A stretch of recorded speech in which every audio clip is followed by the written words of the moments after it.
Welcome, everyone. We're very excited to have you here today presenting on the topic of how to beat the zero-click SERP results.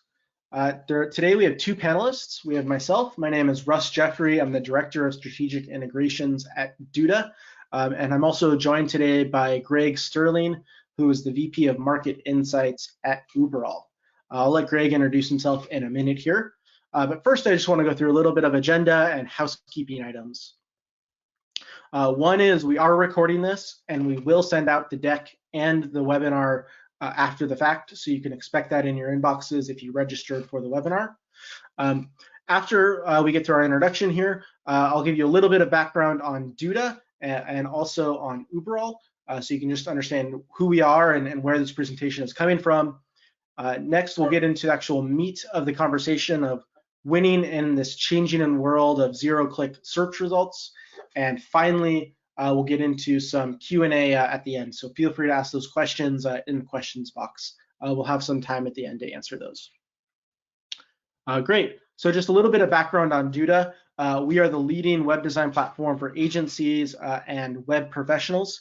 We have over 7,000 agencies that use our platform to build sites on behalf of their customers. We have over 15 million websites built on the platform to date, and that's a growing number. And we have offices around the world in Silicon Valley, in Colorado, in Israel, and also in Brazil as well. With that being said, I'd love to hand this over to Greg and have him take it away with an introduction to himself, and then dive into the actual meat of the conversation today. So I've been in a lot of roles over the last 20 years, a writer, analyst, researcher, with a bunch of different companies. I'm at Uberall now. I continue to be a contributing editor for Search Engine Land. And my role at Uberall is the VP of Market Insights, which is a varied role that I won't go into in depth, but part of that is to provide whatever insight I can bring to these conversations about digital marketing. Uberall is a presence and listings management, review and reputation management company that also now has ads and located pages and a number of other products. It's based in Berlin, manages over 1 million customer locations across the globe, and has a bunch of different regional offices. And in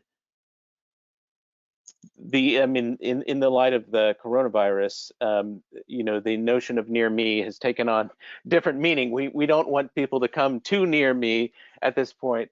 But the idea here is that Uberall has a product suite that helps brands and small business customers manage the near me customer journey. And in North America, we work through partners like Uberall to deliver these services. So, until a few weeks ago, arguably the hottest topic in search marketing, digital marketing, was this idea of zero click and how that was impacting everybody's traffic and business. It was a super hot topic until something else happened, which is the coronavirus that you're all familiar with, and it's a tragic set of events. And I bet you everybody on this call is at home somewhere, so we're all at home. We all share that experience of social isolation right now, but hopefully this will overcome that for a few minutes. So, in the wake of the coronavirus and sheltering in place and social distancing and all these things that are going on, we're seeing trends like this. We're seeing, this is open table data actually, we're seeing things that were very common behaviors shift, and in the case of restaurants, really drop off, restaurant reservations here. In Italy, which is one of the hardest hit countries, obviously, although the United States looks like it's going in the same direction, unfortunately, what we can see, this is Uberall data, is that phone calls have gone way up, websites visits have gone way up, and these are local businesses, but driving directions are way off for obvious reasons. Map views and driving directions are way off because people are not visiting these locations any longer, but they still are interacting with them in a digital context, online, through their websites, and through the phone. This is Yelp data, which some of you may have seen. It just came out pretty recently, and it shows how consumers are shifting the categories and their interests, the kinds of things that they're looking for now, the kinds of things that they're seeking out, and they're winners and losers. Unfortunately, guns and ammunition are among them. I'm anticipating, hopefully not anticipating the rise of the corona zombies. But anyway, so we see things like the local agriculture is probably farmers markets or places where you can get food delivered, like the direct to you produce, fitness and exercise equipment, so you can exercise in your house, blood donation, grocery, and you see some of these other businesses, breweries, galleries, cafes, which would otherwise be high volume categories, are all off. This is Google Trends actually, which shows how we've seen a decline in cafes and restaurants, but grocery delivery and store hours, open hours, store opening hours, that kind of thing, those kinds of queries also going up. And then sort of the most unfortunate, perhaps, toilet paper near me is way up, which is the weirdest search of all. This is not a search that anyone would have ever done until a couple of weeks ago, and now it's like a search of desperation.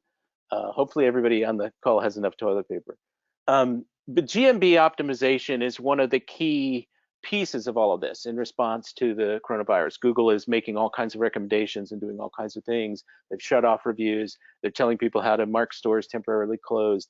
It's really important to pay attention to this, to communicate to your customers, or to get your customers to communicate to their customers, about opening hours and policies and changes in the wake of store closures and the coronavirus. And it's a key part of the zero-click playbook as well. So I'm going to segue into that discussion, which is the main purpose of this webinar. So everybody has probably seen this slide. This is a slide that was created by Rand Fishkin using jump shot data. Jump shot no longer exists because of privacy controversy, but this is a very well publicized slide that shows that about 50+%, just over 50% of search queries result in no clicks. And Rand's famous for saying Google's gone from everyone's search engine to everyone's competitor. And we'll talk about the degree to which that's true.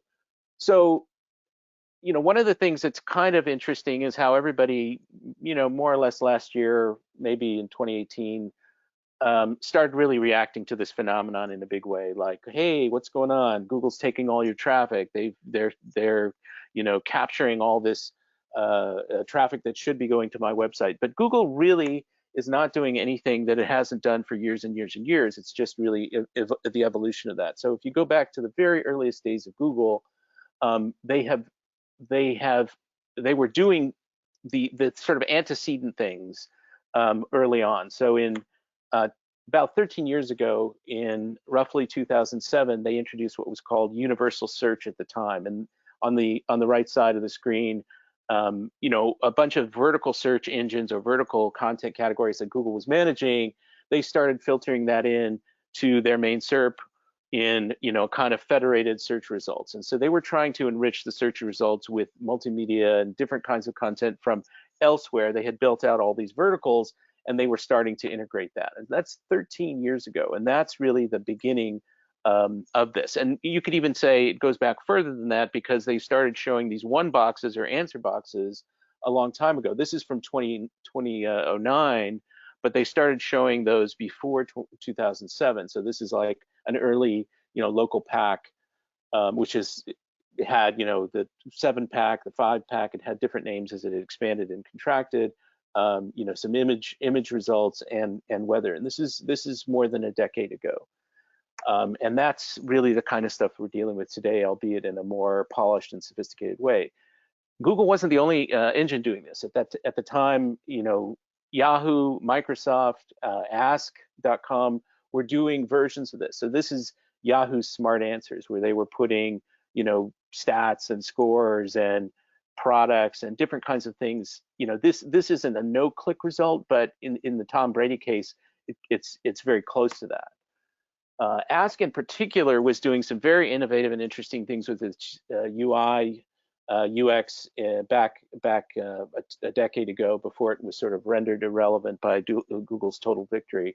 But they did this thing called Ask 3D, which was trying to filter in a lot of different rich media results in a 3-panel design. And this was actually pretty innovative at the time. And you can see, I mean, this is not a SERP. This is sort of the, kind of an amalgam of different pictures, but you can see sort of in the biggest image there is what the SERP looked like in those days. And that created a lot of pressure on Google to do more than just deliver blue links. I mean, this is a New York Times article that was talking about that Ask product and how, it was really innovative and it was moving beyond blue links. And Google was very much, trying to do that as well. And so, the zero-click SERP comes out of, or the no-click SERP comes out of that whole history where Google is trying to deliver answers, not links, rich content in the SERP. And it's a process that's been going on well over a decade. And so just some quick examples of zero-click SERPs. This is a zero-click SERP about zero-click SERPs. I can't say that 10 times fast. I'm going to stop saying the acronym SERP. Search results is what I'll say. And a zero-click SERP is any search engine page, results page that essentially answers a question without requiring the user to click. So how old is the Queen? What's the weather in New York going to be? What was the best picture winner this year? What's the exchange rate? Too bad nobody can travel because that's a pretty good exchange rate from the pound, the dollar to the pound. How much caffeine is in coffee? What's the mortgage interest going to be on a certain kind of loan? Mortgage interest rates have gone down, although more recently back up. How do you prevent coronavirus? Google and Bing now have these elaborate, pages devoted to that. But this is another zero-click page. And then when we get into the local stuff, which many of you on this call are dealing with, it's very present here as well. So any kind of local query, travel and hospitality, restaurants, services, you get these results, which you're all very, very familiar with. And in most of these cases, you can get a ton of information without ever clicking through to a page, or if there's an action that can be that's prompted, often that can happen entirely within a Google environment. So this is a kind of a deconstructed search result for the query vacuum cleaners, just to use a mundane query. And Moz had a post that was pretty interesting, where they were analyzing where the number one organic result was showing up, and basically it's way down the page at this point. In this example, you've got the product listing ads, you've got an ad for Dyson vacuum cleaners, you've got the local pack there, which often will have an ad in it. This one doesn't. You've got people also ask, which are all expand, and then you've got the organic results. So if you're looking at this on the desktop, you're below the fold, and if you're looking at it on a mobile device, a smartphone, you're way below the fold. So what are people really freaking out about? What are people concerned about? Well, they're concerned, sort of in the abstract, that Google is too powerful. That's a common complaint. That's the subject of a lot of the antitrust investigations in Europe and increasingly in this country. But they're more immediately concerned and selfishly concerned about a loss of potential traffic and revenue, loss of potential customer data. In some cases, the erosion of the value of their brand. That doesn't apply equally to everybody. If you're not going to, so for example, if you're a online travel agency or one of these travel sites, and you're just a commodity provider of a link to a reservation, then your brand is going to start to decline in value, because consumers are interacting not with your brand, they're interacting with Google, and you're sort of the bottom of the funnel, the last step in the chain, and they may see your brand there, but their relationship with it totally changes. People are also concerned about conspiracy. This is some conspiracy on the part of Google to force people to buy ads, and that is not, I wouldn't characterize it that way. I mean, I think certainly Google is trying to get people to buy more ads, but this whole structure of the search result is not a conspiracy to get you to buy more ads. As I said, it's part of this evolution where Google is trying to deliver a certain kind of user experience or an improved user experience, and the diminished visibility of organic is a byproduct of that to some degree. Although Google is a public company and needs to continue to generate growth and revenue, and so they're trying to find ways to get people to buy more ads. And then if you're a publisher, if you're a publisher who competes with Google in one of these sort of vertical categories, you're concerned about being put out of business. And that starts to be a very real thing for certain kinds of companies. I mean, comparison shopping engines in Europe have been complaining about it for a long time. News publishers have been complaining about it for over a decade. But more recently, the travel industry, which was an example I used just a few minutes ago, is really taking a hit. So for a very long time, there wasn't really any impact on their traffic, but now there is. And so companies like Expedia, which is a public company, are really seeing declining traffic, and to some degree, as a result of that, declining revenue, and that is causing downward pressure on their share price. Although the coronavirus has and all of the fallout there has done a lot more than what Google was doing. So they have a different set of problems now. As I mentioned, in local, this whole zero-click phenomenon is probably more extreme than in other categories. This was a study that was done by Rio SEO, and they found that for every 69 page views, local page views, there was only one click on a GMB listing. Now, that doesn't mean that GMB and Google isn't delivering a lot of value. It doesn't mean that there aren't leads. It doesn't mean that there aren't phone calls or visits. It just means that there aren't clicks. I wouldn't necessarily generalize this number, but this was a particular study that illustrated the challenge. So Google My Business, as you probably all know, is kind of the most critical single repository of local information, and for local marketers, it's sort of the center of the universe. It's the arguably the top ranking variable for local SEO, and so I don't need to oversell that.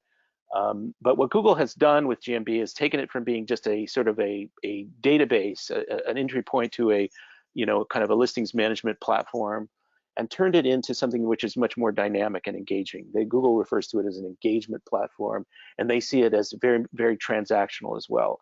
And in some ways, it's kind of starting to evolve into a CRM tool, a very light CRM tool for businesses. They continue to add functionality and tools to make it more transactional, to provide more information. And as Sundar Pichai, the CEO, was saying, that Google's larger mission these days, their sort of informal mission statement is helping people get things done. That's not their formal mission statement, but that has been repeated as a kind of mantra at Google I/O and other Google events. And then the sort of last point is that Google Maps is also a very powerful driver of local leads, more than search in some cases.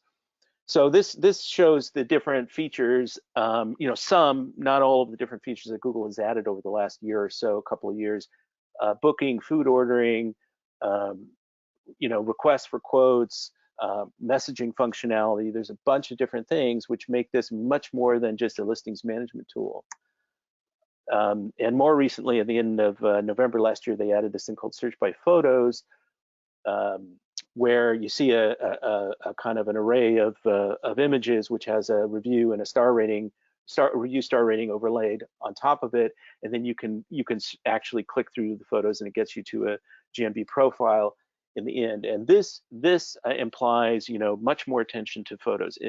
Profiles that have a lot of images, good images, high quality images, get more engagement, get more clicks than those that don't.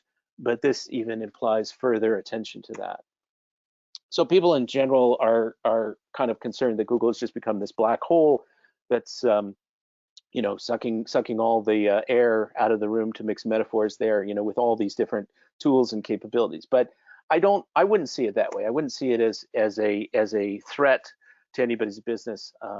It's something that you have to optimize against, and I'll get to that in a minute. So back to this sort of 50% zero-click graph. That graph has been shown and shown again, and it has a very, and Rand Fishkin has also preached this message that your traffic is going away and you should be afraid of this, and so on and so forth. And I know Rand and I like him, but I think that there's a little bit of it's a little extreme. So not everybody would agree with my characterization, but there are things that we can do, and we're going to talk about that. So this is Proficient Digital, an agency that did its own zero-click study, and what we see on the on the left is that in the mobile context, zero-click is higher than 50%, but on a desktop, it's lower than 50%. So the blended result is about 44%.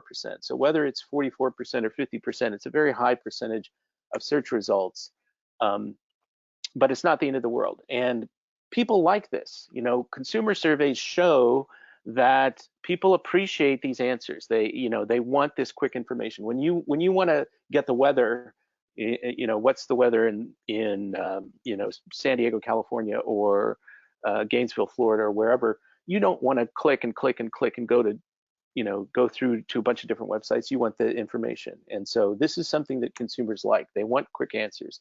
And this is also very true of younger users. Younger users tend to be more satisfied with these results and rely on them more heavily than older users.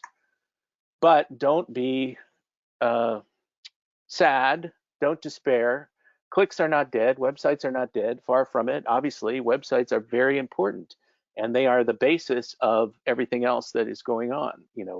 GMB as a destination is a very real thing, but people will click through to websites. Now you see on this particular hierarchy of places people click and search, Maps, Facebook, Yelp, and the website is very near the top.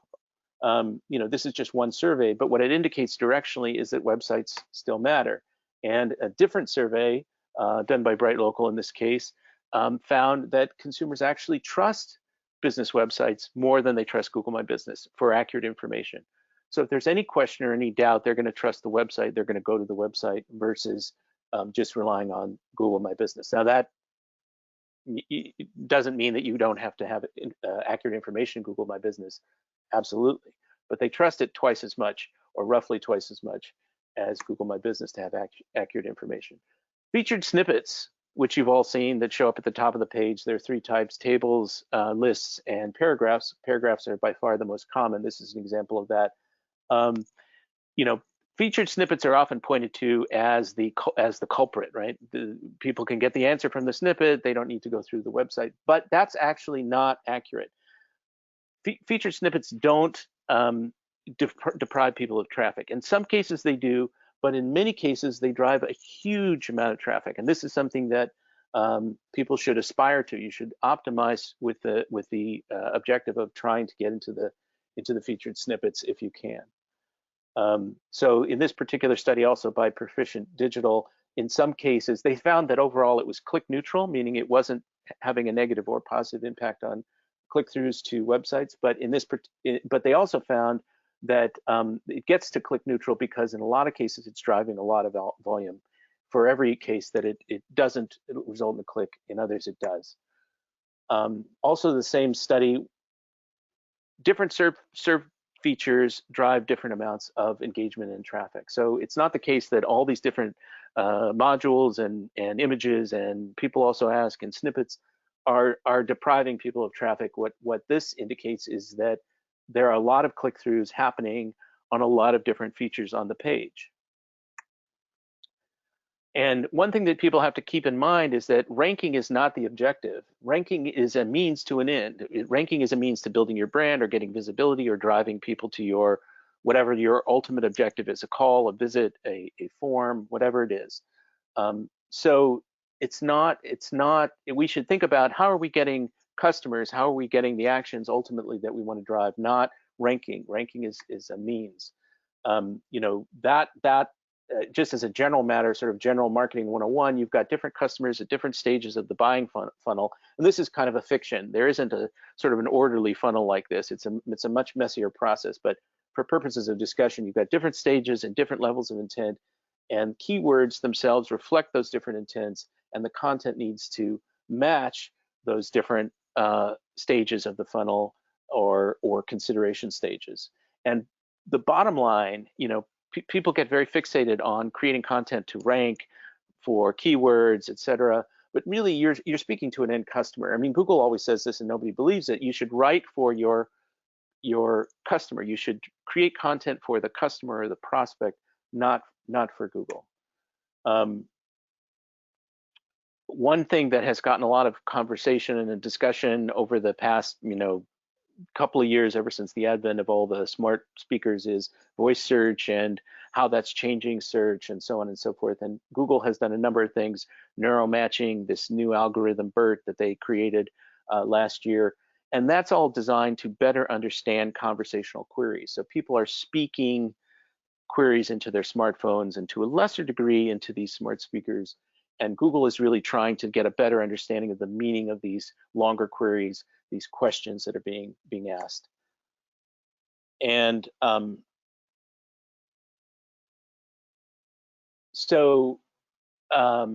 another thing that we need to think about here in optimizing for the no-click page and just in general is, content that is not superficial. So, a lot of these no-click search results are commodity questions.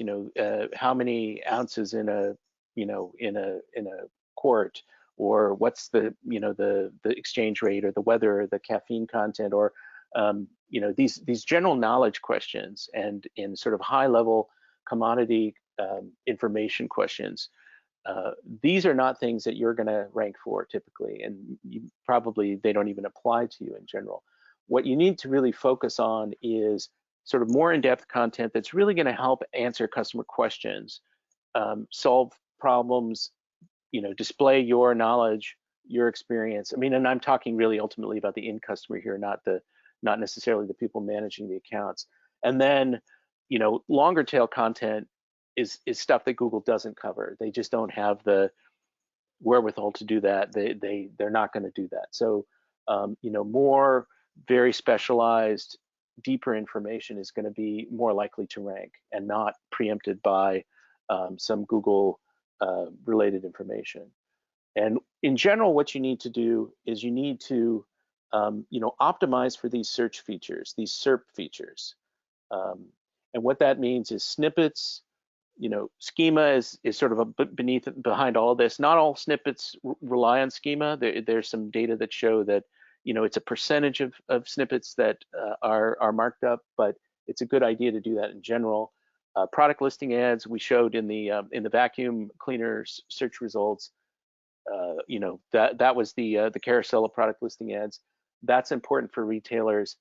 Google introduced a popular products kind of module recently in the last few months.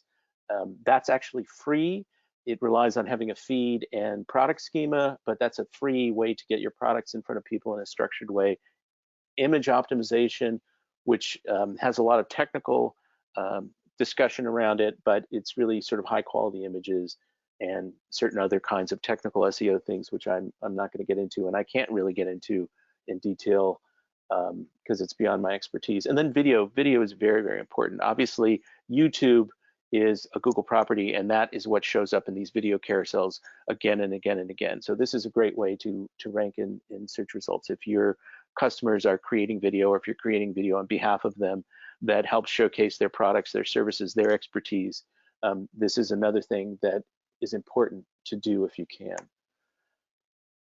So just a quick word on optimizing for featured snippets with some resources at the bottom, some good overview content there about how to rank and what it is, and things you should do to maximize your visibility.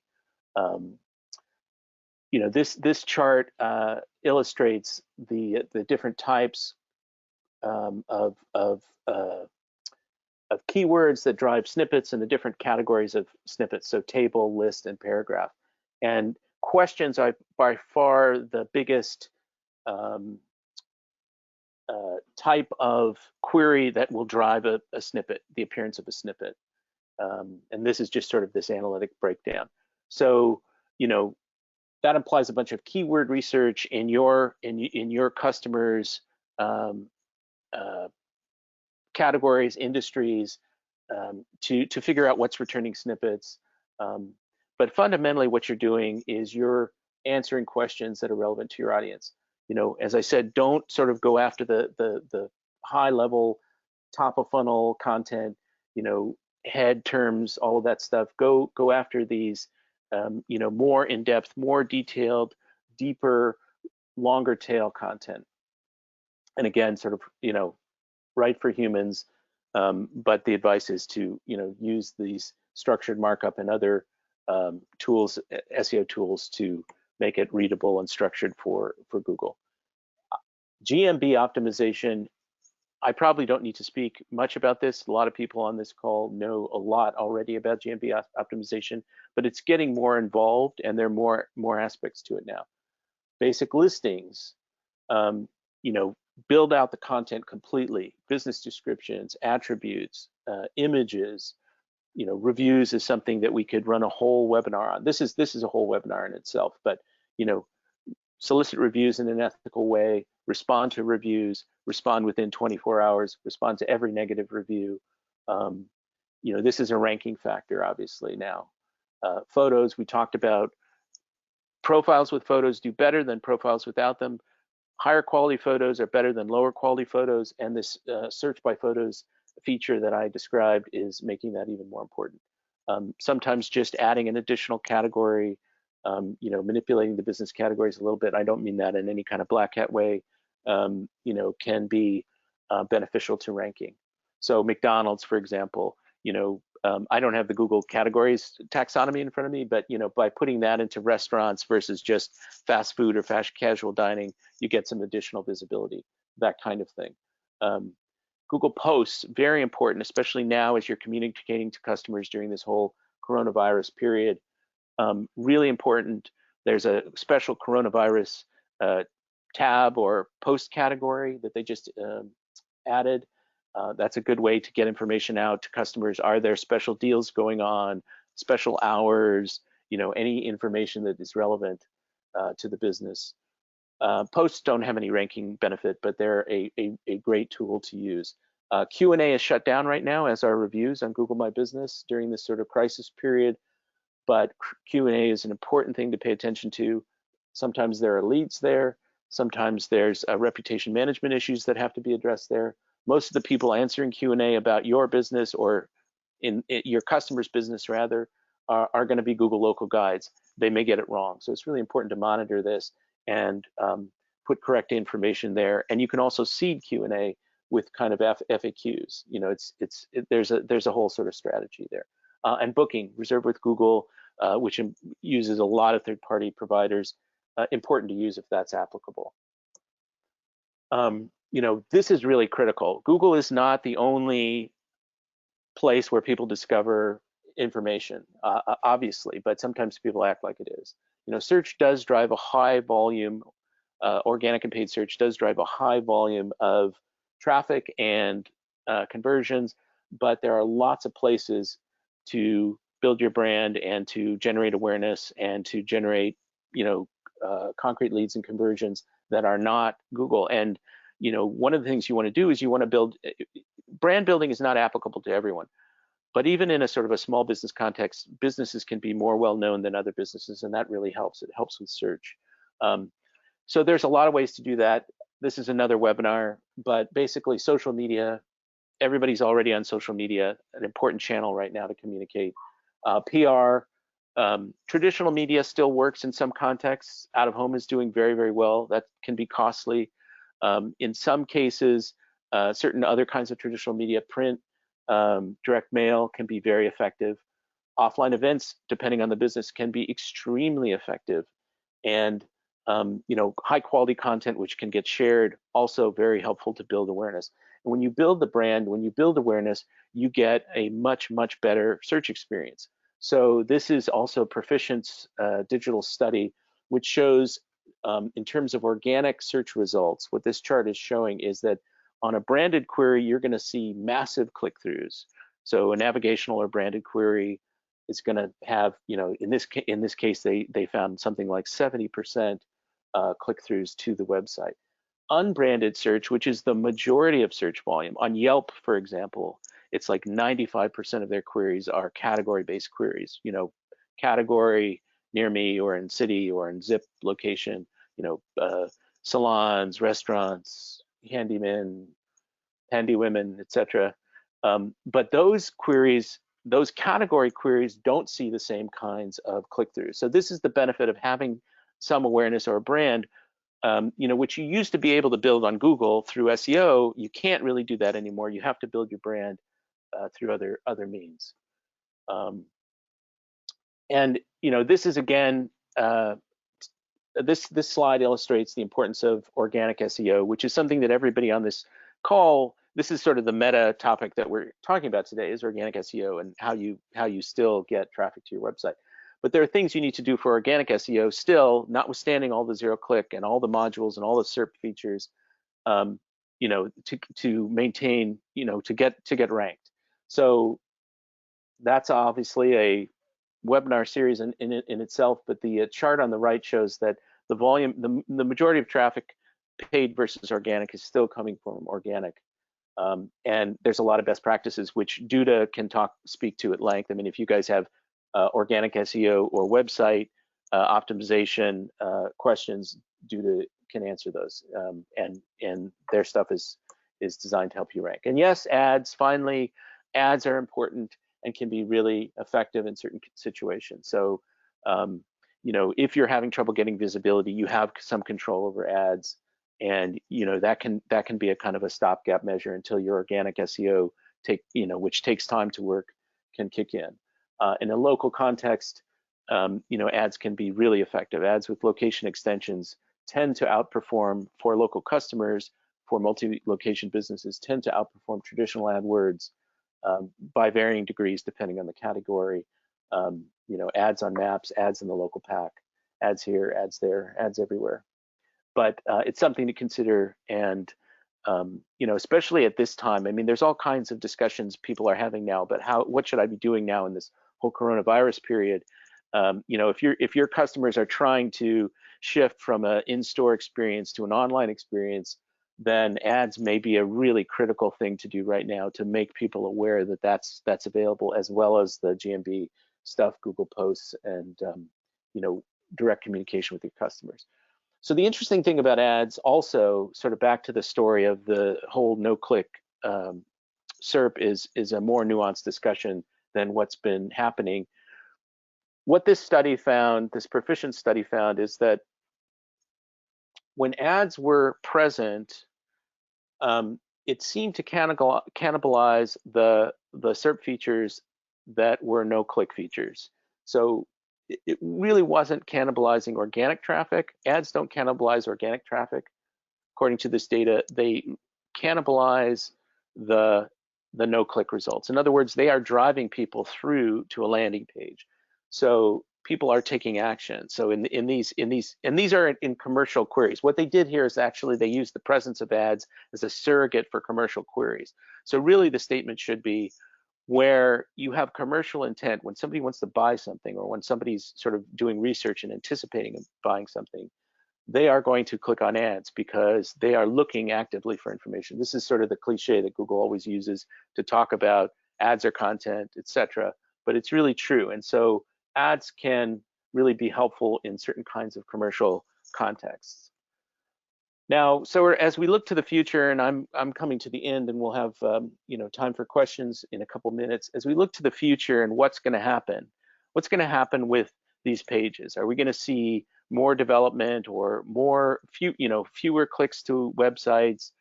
What does that look like in the future? The short answer is kind of more of the same, just incrementally evolved. This page is showing a screen capture from a UK search result. So the query is Indian food London, and what you see at the top, the box that I've highlighted doesn't have a name. I called it the directory box, but this is Google's attempt to appease regulators in Europe. They are testing this out, and they've been doing this now for some period of time, and they've sort of done a more formal job here of presenting these results. This is a way to try and drive traffic to a number of vertical and local directories, TripAdvisor and Time Out in this case, but Yelp is also there, Yelp, the UK Yellow Pages, and a few others. Not a ton, it's fewer than 10, and different ones show up for different searches, but it's an attempt to drive people into those directories so that, you know, Google takes some of the heat off itself, and some of the criticism of it being a monopolist can be diffused. Now, whether this is going to work to appease Google's critics and European regulators, it's uncertain. But this is one way that the SERP might look in the future. And in Europe, they've had to change the way shopping results are presented for the same reason. So it looks the same as a US page, except it's got this sort of box at the top, and we might see some of that come to the US in the future. It's not clear. Another thing that's very interesting that they might do that doesn't go to zero click exactly, but it's tied into GMB, is the idea of SaaS fees or subscription fees for certain kinds of services or features. So they did a survey, which many of you may have received in April of last year, in which they asked a whole bunch of questions. What kinds of features would you like to see? It's kind of a quasi-product roadmap for them. They sort of said, here are all the things we're thinking about, which ones are interesting to you, and what would you pay for them? So this was just it was a very long, very involved survey, and these are just a couple of screen grabs. Would you pay $50 a month? Would you pay $25 a month for these different packages of services, right? And so on the left, they've bundled things, background checks, video, instant quote, verified reviews, promote your booking button. So they're testing out all these ideas about how to better, about how to monetize GMB, which is something they haven't really done in the past. I mean, you could sort of argue indirectly they are, but, and we may see premium features or new features or enhanced features show up as, as paid services. It's unclear. There's been no further discussion of this since last year, but it's not out of the realm of possibility. And what I would say to everybody who's sort of wringing their hands about this is we have to deal with this unless or until the regulators step in and say, Google, you have to change the way your search results look. Google's going to continue to do what it thinks is best for its customer, which is the searcher, and that includes all these rich results, that includes all these modules, and we can debate whether or not this is all super self-interested for them. They're just trying to keep they're a portal now, and they're trying to keep traffic on their site, trying to drive more monetization, more revenue through forcing people to buy ads. We can have an endless debate about that, but that's sort of irrelevant in a way to the day-to-day lives of SEOs and people managing accounts for their customers. The SERP is going to continue to evolve. Google's philosophy and attitude is not going to change. And what you have to do is you really have to optimize for those SERP features to the extent you can, optimize for GMB, go outside of Google and try and get visibility and awareness through other channels, social being probably the most important, digital one, obviously.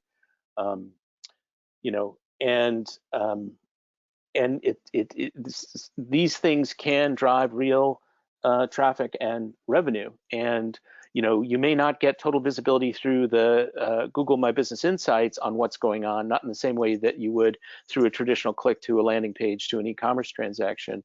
But Google My Business is driving enormous volume, store visits, directions requests, calls, etc. So, if you need to contact Uberall in Amsterdam, here's the phone number. But if you want to talk to me or ask me a question, you can send me an email. I'm happy to respond to anything. And I'm going to turn it back over to Russ now to say a couple more things and then get to questions. Great, thank you so much, Greg. That was great information and a really great presentation. I'm glad it's so relevant for what's going on today in the world. Just a quick note, we're really happy to bring you guys this webinar on behalf of Duda and Uberall. We recently launched a product partnership together where Uberall is available within Duda, and that's really what was the catalyst for a lot of this webinar today. So thank you. You can see some of the benefits of Duda here. Let's jump on to the next slide, Greg. And if you'd like to learn more about Duda, you can go to Duda and sign up, or also go to Uberall.com. Greg had some more information a few slides back as well about how to get in touch with Uberall or with Greg directly. So feel free to reach out and send those questions over. And with all of that being said, we're happy to jump into some Q&A now to answer some questions. We have a list of about 10-15 questions already in our queue, so we'll get through these. We will be here for a little bit to answer these questions. Greg, do you want to jump to the last slide here? I think there's one more as well. Great. And so the first question I want to answer, this was asked a few times, was just about a recording and also sending the deck around. So for anyone who registered for the webinar, we will send you a recording of this, and also we'll send around the deck as well, so you can review some of the data and some of the information that was presented here as well. So let's jump into some of the questions today, and really start getting into them. The first one that came up, Greg, was do you know why Google My Business removes posts from certain categories? There's apparently some categories of business where that don't allow posts to be set on them. Are you familiar with that? So I'm not. I know there have been a lot of problems with posts. Recently there have been a lot of problems with posts getting rejected, people not being able to post. But I'm unaware of a formal policy where certain categories are not allowed to post. That may be tied into coronavirus, but I don't have any direct information on that. I know that people the posts have been broken, and part of the reason for that is probably because Google's working with a reduced support staff and everything is taking forever. You know, routine listings updates are taking days. Things are not happening. It's kind of chaotic right now. So unfortunately, I can't tell you specifically about your specific question, but I know that it's something that is a problem for a lot of people at the moment. Great. For one quick note for everyone on the call, if we do run out of time, we will have a wrap-up blog post to answer some of the questions that don't get answered, and we'll do a roundup and send that around to everyone as well. Also, feel free to ask those questions, because we will, if we don't address them here today, we will address them on our blog after the fact as well. So great. The next question that we have, Greg, that came in was, when we have only a PO box for a business, how does that work with Google search if there's no physical location? Yeah, so I am not a SEO practitioner. I'm not in the weeds with all this stuff every day. The PO boxes are highly problematic. I don't think you can use them as addresses. I mean, you can do a service area business kind of thing, but I don't think that a PO box or temporary office space, and WeWork is in a little bit of a different category, is going to work. That's a follow-up question, because I don't want to misspeak. I mean, there's a sort of a standard answer to that, and I don't want to misspeak and tell you the wrong information. So that's something that why don't you just send me an email, greg.sterling@uberall.com, and I'll give you the right answer for that, because I just want to verify what that is before I say it. Yeah, absolutely. Great. The next question that came in, in your experience, Greg, is there anything different that you need to do to optimize your website for voice search versus traditional text search, or are they much the same? Well, so this is a semi-controversial topic, because when smart speakers, were initially popular, everybody was talking about voice search all the time, and everything is going to be voice search. And then there was this sort of erroneous stat that was circulating that 50% of search queries in 2020 are going to be initiated by voice, and that was not a real stat. Everybody repeated it. So here's the bottom line. I think people will give you different advice, and people will say, yes, you can optimize for voice search. Things like FAQs, some companies are creating FAQ pages which respond to customer questions, because this is more likely what the input that you're going to get in a voice search versus a text search. but I think if you read some of the advice about optimizing for voice search, you're going to do a better job of optimizing for text search. So if you're answering your customers' questions, if you're putting a lot of content on your site that is helpful to them, if you're marking it up with schema, there's a voice schema. If you're doing all this stuff, it's going to help you with SEO. So if you follow the voice search best practices, you're going to benefit yourself on a text query ranking basis. There are some people that will tell you flat out, and Google will tell you this: you can't optimize for voice search. You can't optimize for BERT. the algorithm. You can't optimize for neural matching. There's just no way to do it. Just create great content and let Google worry about, ranking it. But if you do the voice search best practices, that's going to help you with regular SEO. That's sort of the revelation. So, look at that stuff and do that stuff for your site, and that will help you all the way around.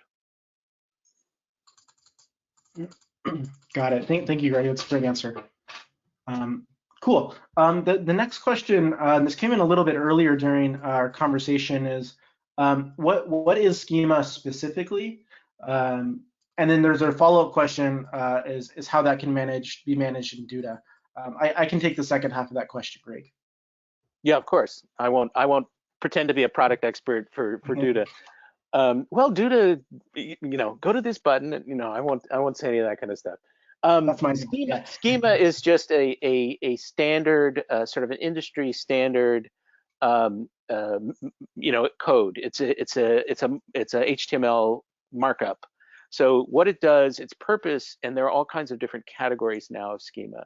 Its purpose is to help Google understand your content, know what you're presenting to Google. So rather than just seeing a page of text and having to parse that and try and figure out what it means, Schema helps Google understand the meaning of the text on on your pages, and it makes it more likely that Google will present your results in a coherent way. So Russ, you can talk about the Doodle piece of it.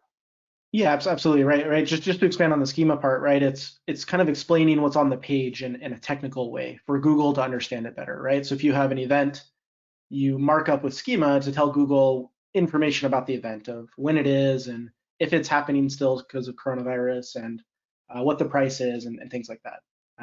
Yeah, so within Duda, you absolutely can leverage Schema. So we automatically do Schema for things like our e-commerce, and also we're also in process of doing this for local business based on kind of business data, or you can just embed it with custom HTML as well within Duda directly.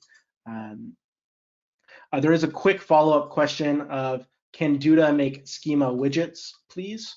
There's a kind of a long answer to this, but I'll try and say it quickly.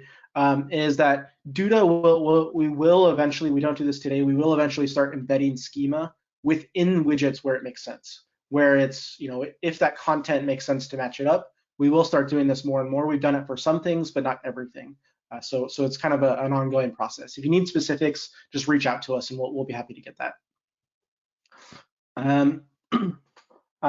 Great. One question, it's a little bit of a product question about Uberall, but Greg, I think you'll be able to answer, is how does Uberall help with zero-click SERPs?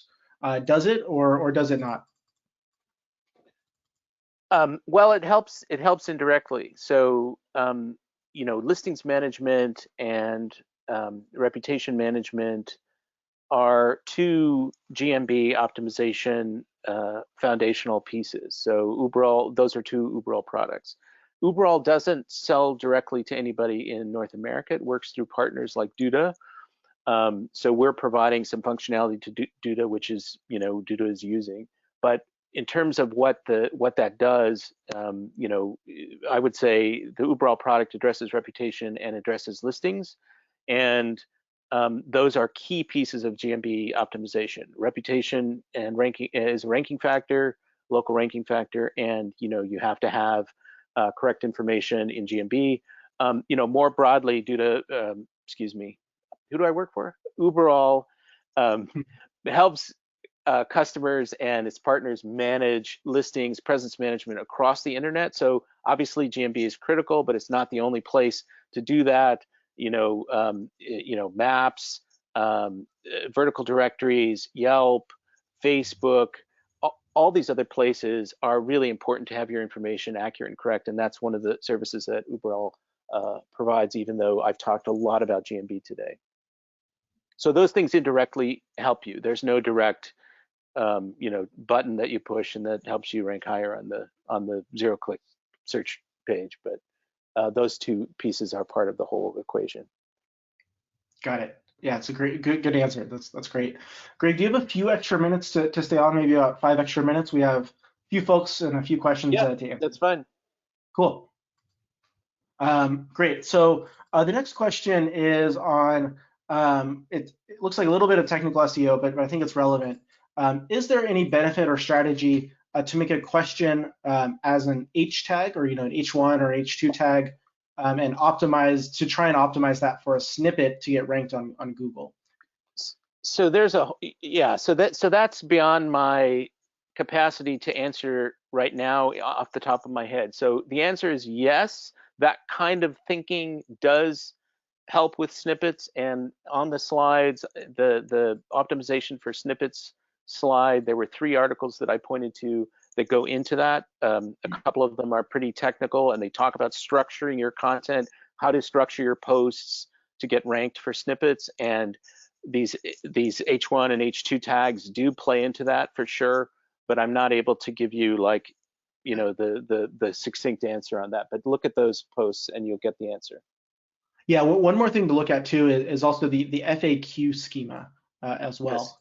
Yes. That also can be used to influence kind of the questions and answers. Yep. Yeah, I mean, not all featured snippets are marked up. I mean, this is a common misconception. Google will pick content that isn't marked up, but it maximizes the chances that you're going to get picked. Yes. But quality is also an issue. It's not just about technical SEO. It's about content as well. Okay. Absolutely. Next one, Russ. Yeah, let's do it. Do products only count for hard goods, or how do you set up products like in Google My Business that are things like classes or events or non-physical goods? Okay, I can't answer that question. There is an answer to that question. I'm unable to provide it. That's a kind of a local SEO practitioner question. Again, that's something if you send me an email, I'll get you an answer, or Duda can answer that in their blog post. Again, greg.sterling@Uberall, and I promise to get you an answer. Great, that's great. Great. One question about GMB. How do you manage multiple local companies within GMB? Multiple separate accounts or multiple? I mean, multiple. You're trying to do separate accounts from a single sort of master login. I'm not sure what the question is. Yeah, I think that is the question. It's how can I manage multiple companies or multiple different local companies from a single Google My Business account? Yeah, so this is again another sort of local SEO practitioner question. I mean,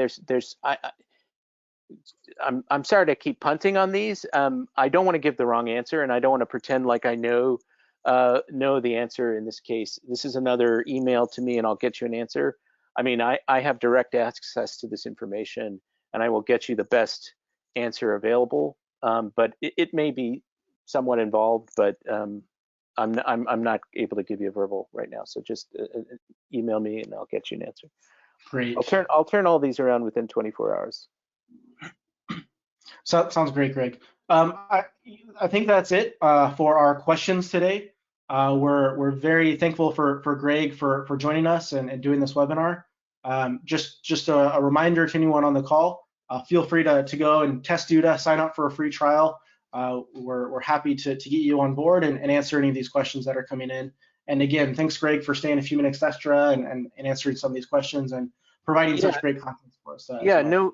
No problem, Russ. And I appreciate everybody's attention and staying through to the end. Everybody's very busy. Everybody's very distracted.